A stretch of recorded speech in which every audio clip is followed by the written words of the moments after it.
Good morning everybody, welcome back to the channel. Hope you're all keeping safe and well. So today's video is all about the John Deere 8270R. I've had a lot of requests to do a video on how to drive this, so I thought today we'd have a little look around the tractor. We'll have a look inside the cab as well at all the controls, so I can show you guys what everything does. And because it doesn't do much this time of year, it will be good to give it a bit of a run up, so we'll take it for a spin down the road as well. So yep, this is our 8270R, 270 horsepower.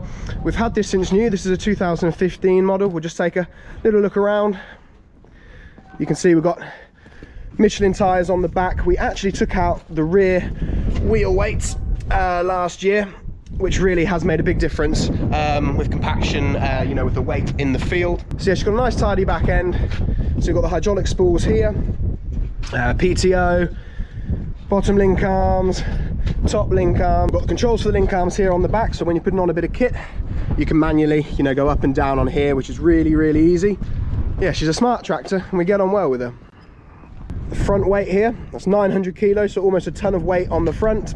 I do really like how these John Deeres look. Nice streamlined bonnet. It's a smart bit of kit. So you can see the bonnet comes up like that. Got a rads at the front here. Gives you access for filter changes and stuff. And these rads fold out as well, so you can keep them cleaned down. General maintenance would be stuff like the rads, the air filter in here, clean that out, and filter changes as well. It's got the fuel tank here.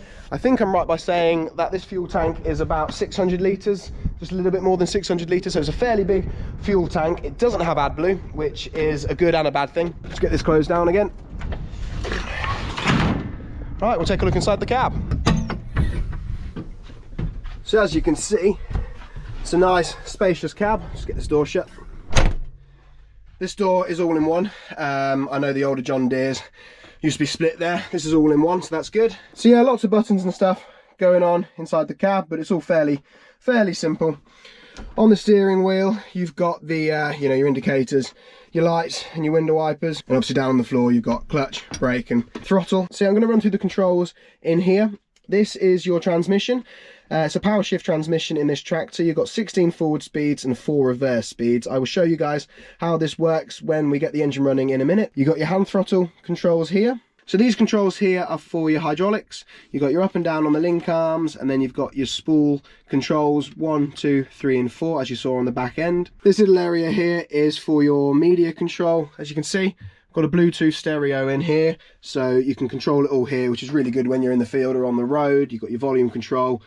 You can skip song backwards and forwards, and you've also got your aircon controls here. You've got your flashing beacon, your hazards, and your work lights as well, which are really handy if you've got something on the back and you're working at night time. This dial here lifts your link arms up and down if you want to do little increments, you know, set it quite specifically up and down. And these buttons here allow you to set up a like a depth control. So say you lift up your implement at the end of a run and you turn around, you want it to go down to the exact same height it was at before, you can have it set on here. This is your PTO switch, so you can put the PTO on and off. That will run any PTO powered implements on the back. Nice little bit of storage space here. You've got your draft control settings for your link arms, and this one does your speed of drop up and down. Got drink holders if you want to put your Costa in there, that perfect little space for it. Got auxiliary and USB connections for the stereo up there, and you've also got loads of different connections here for different bits of kit, you know, like your drill computer and different bits and pieces you might want to plug in for different implements you put on the back. This lever is to release the hitch. Got the back window, which opens up like that. Rear window wipers and side window wipers are controlled with these buttons up here. So behind the seat you've got a bit more storage space, another drinks holder. This is another useful little cubby hole as well. Got the operator's manual in there, and of course the trainee seat, which you can fold up and down. But the best thing is this.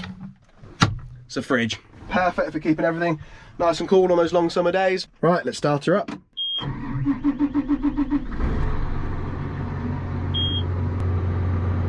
So the computer's just warming up. I'll show you guys how everything works on the display here. So a little warning comes up, automatic guidance system detected. So it's just basically asking if you agree to follow all the rules. So you click accept. So this is the standard run page. You've got lots of different bits going on here. You've got your rear hitch depth. If I put the hitch down, you'll notice that that's going down. So I'll lift that back up. You've got your hydraulic pressures, spools 1, 2, 3 and 4. Lots of different things going on the computer. I could go into detail about it all, but I'll just stick to 1 or 2 different things at the moment. Click this button here, that takes you to the guidance page, so you can set up your auto steer function for when you're out in the field. I did do a video explaining how the auto steer works, so you guys can go and check that out if you want to. You've got your different counters, so you can work out how much fuel you're using per hectare and how many hectares you're covering per hour. So this button here takes you to the main menu. You've got all your machine settings, all your applications like your auto track and your isobus, and you've got all your system settings as well. Right, so let's take it for a bit of a spin. I'll show you guys how to drive it. So clutch in, take the transmission lever out of park, put it into the forward ranges. As you can see on this display here, it's telling us we're in forward gear 7. I don't know if you can see, the sun is shining in a bit. So we can release the clutch and drive forward.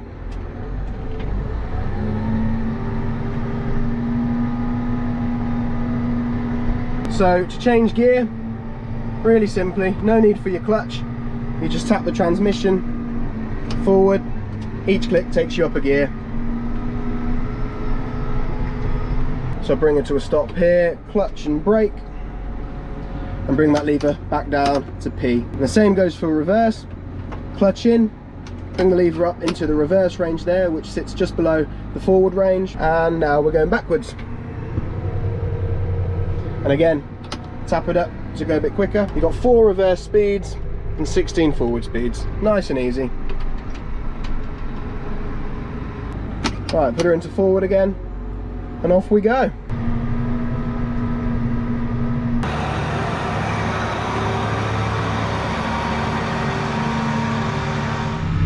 Right, here we go.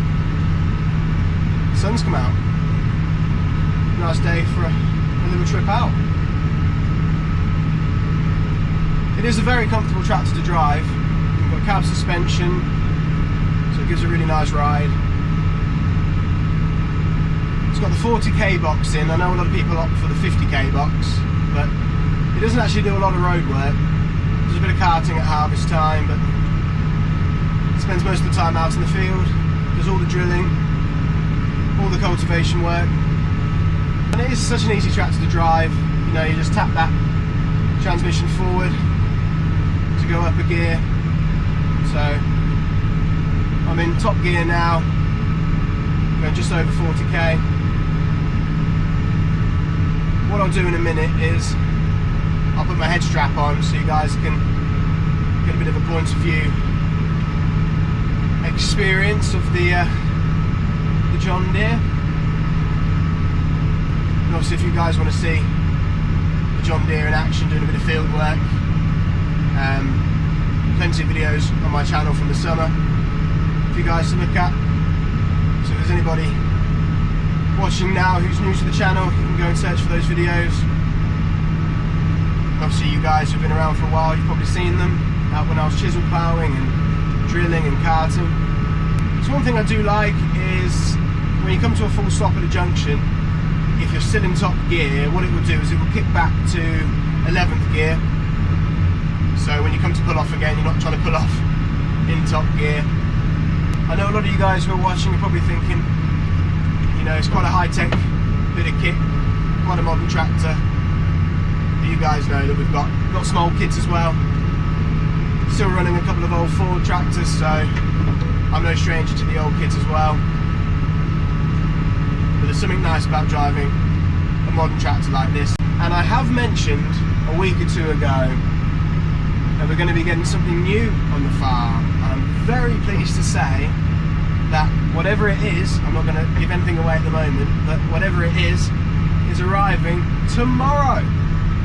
So I'm sure there'll be a video on that soon. But what I thought I'd do is maybe, you know, have a little fun and see if I can get you guys to guess what it is that we've bought. Now I've made it clear that it's a second-hand bit of kit that we bought. So for those of you on Instagram, if you're following me already, that's awesome. If not, go and follow me at nix_farm. What I will do is I'll put up a post in a day or so, you know, a bit of a competition post, asking you guys what you think it is that we've bought, what brand of tractor we've bought, And out of all the right answers, I will randomly select one, and that lucky person will get a free hoodie. How does that sound? A free hoodie in a size and colour of your choice. So yeah, head over to my Instagram and yeah, I'll put a post up and take a guess. We bought a second-hand tractor. I'm not going to give too much away, but it's something not quite as high-tech as this John Deere. It's something around the 150, 160 horsepower mark. It's not a case. Sorry to disappoint you guys who wanted me to get a case. It isn't a case. But yeah, there you go. They're all the clues I'm giving you. So yeah, check out my Instagram page, look out for that post, and yeah, take a guess. The thing is with our farm, you know, we've got this big John Deere, we've got the big Claas combine, we're still running a couple of old Fords. We need something a little bit more up to date, but you know what me and Dad are like, we like our simple machines as well. So I say up to date, this bit of kit, it's a few years old, but it's not ridiculously old. So yeah, we just needed something, you know, in the mid 100s with the horsepower, just something to run alongside the Deere, ease the workload on the Fords. One person did actually guess correctly on a comment when I did mention it a couple of weeks ago. I didn't reply to that comment because I didn't want to say no and then think, nah, he's saying no because that's what it is. But yeah, someone did actually guess right. But it'd be interesting to think, you know, see what you guys think, what we might be getting. But yeah, like I said, it's nice to have an up-to-date, you know, a more modern bitted kit. Obviously, when you're spending long days in the tractor, it's nice to have, you know, the comforts, you know, the comfortable seat, the big cab, the fridge, the Bluetooth stereo with all the controls down here. Yeah, it is nice.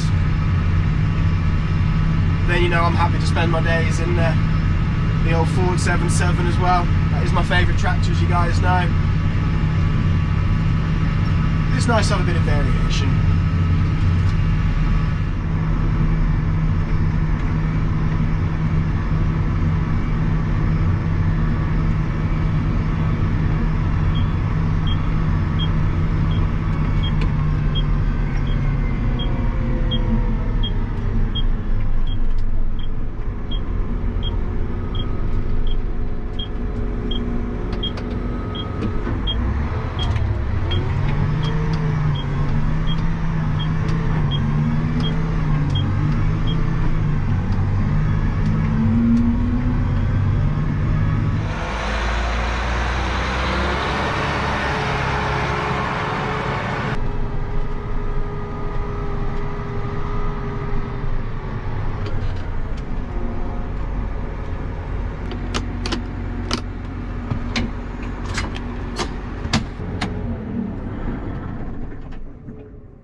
Thanks for watching, guys. If you've got any questions, then please leave me a comment below. I do try to respond to as many as possible. Also, you can follow me on social media, Instagram, Facebook, Twitter, all of that. And like I said, keep your eyes peeled on my Instagram for a bit of a competition. You might just win yourself a Nick's Farm hoodie. So yeah, if you did enjoy the video today, guys, please be sure to give it a nice big thumbs up. And if you haven't already, hit that subscribe button and tap the little bell as well to get notified when a new video goes up. Stay safe, everybody, and we'll see you in the next one. Cheers.